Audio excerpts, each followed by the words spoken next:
92.3 Amp Radio. You have a big wave coming in right now off of that EMAs. Congratulations. Yeah, thanks. Killing it out there. Thank Your you. performance, winning the awards, and what was that like? It was very unexpected, honestly. I was not expecting that at all. Did you have a speech? No, I didn't. I just thanked the people I knew I was going to thank. Did you go on your phone and say, oh, I won. Ma, what do I say? No, my family was there actually with me. My sister was sitting right next to me, and we were just so surprised by it. Like, really, really surprised. No, it was awesome, man. Yeah, it really was. The show you put on was amazing. Thank you. And, you know, we over here, you know, Ain't My Fault is popping off right now. We love that. Never Forget You was amazing. So, it's been going back and forth between you and your fans about the album. Like, you even have to say, I'm going to do it in January, so this is 100%. I mean, That doesn't sound like 100%. No, but I've said it's 100% a few times, so I feel quite bad because I've been pushing it and pushing it and pushing it. But I really hope that January is the month. I really hope so. And also because, honestly, it's not my fault. Like, it ain't my fault. I'm serious. Pun intended. No, it isn't, because it's my label. You know, I'm really involved in the process of making the music, like writing the music, and I know what I want to do creatively. But when it comes to the marketing planning and blah blah blah, I'm like, I'm gonna let you guys do whatever you need to do. And if they feel like January's the best month, then I just let them. You just let them go with it. Yeah. So it wasn't like you have the album together, like, nah, I think I want to put that song, or I want to do that one instead. You can do that forever. So that's why I also feel like stop, you know, because now I really, I have the songs. I have too many songs. I wish I could do a 30-track album, but I can't, and I just want to, you know, because it's really hard. My label's like, let's go into the studio again. I'm like, no, stop. But we really have it. I'm so happy about every single song. I'm really proud and pleased, and I hope people will really like it. Oh, I definitely think everybody's going to like it. Now, as an artist nowadays, do you feel the pressure on just releasing singles rather than the album? Like, that was like, okay, we could wait for the album because we could just put another single out, put another single out.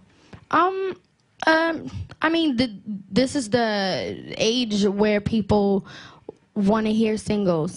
Like, we don't really buy albums. Instead, we have playlists. We stream things. We listen to things on the radio. It's very few albums that I have bought as complete albums. But as an artist, you kind of want to have that artwork and the full body of work to present as an artist, because you can be really successful with singles, but you know, if you're putting on a show, a live show, or people really want to know about you and who you are as an artist, I think albums are important. You know what, like, when I bought albums, I used to like going into the paperwork and looking at all the credits. Like, now, people don't even get shout-outs anymore on the albums. Like, no, like, they don't. And when they had the lyrics in the album, I know what you're talking about. Like, who produced that song? And or who even wrote, just all the shout-out to my friend that hung out with me in high school, to this one that gave me this, to my ex-boyfriend, thank you because I wrote this song. You know, all of that going on. You don't get that anymore. No, we don't. What was the first album that you bought, like an actual album CD?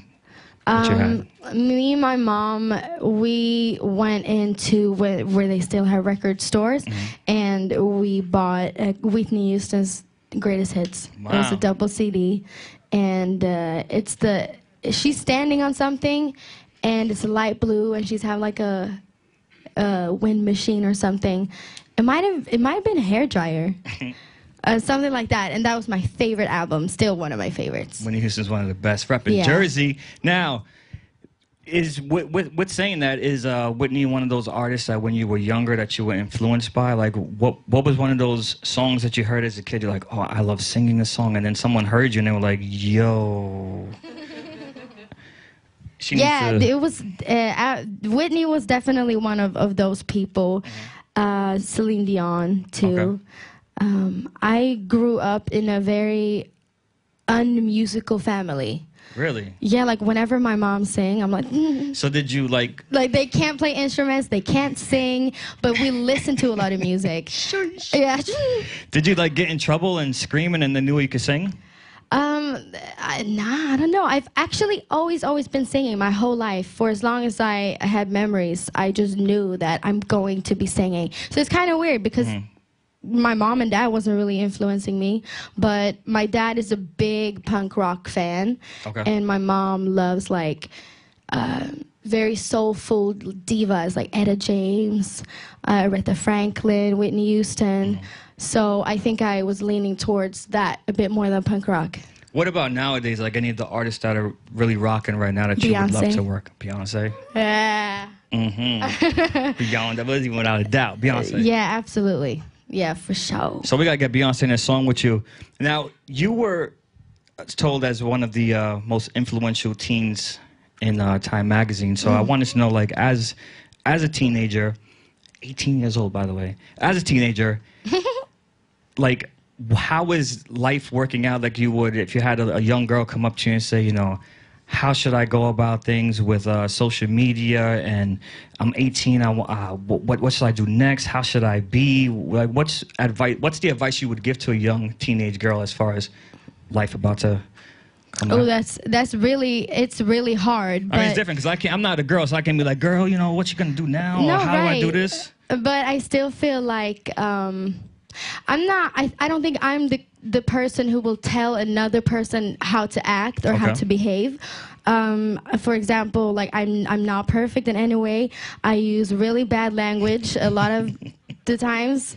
And I'm absolutely not perfect, but I know that on my social medias, I will definitely try to talk about things that I find important. And you had a blog that you had going as well. Yeah. No, but stuff like common sense, I think is common sense, like equality, feminism is really important to me, and just stuff that, I don't know, it affects people's life. And if I could just put out that and make especially young girls realize that they are worth the exact of what a man is worth, and that you should get equally paid, like what I think is common sense again. No, but you know, you agree, right? Well, we'll have some. Let's have some fun with that too, because as with equality and social media, and guys sliding up into girls' DMs, girls slide up into guys' DMs too. Yes. I sure do. No shame. So what do you do? Like, you're like, what? So what did he have? Like 125,000 followers? Like, and you're like, hey, it's me. Yeah, I mean, if I see a really cute guy on Instagram, I'm just like, hey. And that's it. Yeah, you start off liking a few pictures to just wait, like, is he going to slide into my DMs? And if he don't, then just don't be shy. Okay. You just do it. Imagine that. I would go crazy if I got a girl hit me from a DM that had 2 million followers. I'd be like, yo. And you went on a date. Was he nice? Was he cool? Like, everything? No, it was great. It was really cool. Yeah. It was fun. Good. So everybody out there ain't creeps. And girls slide into guys' DMs just as much as guys do it. They can do it. We can do it.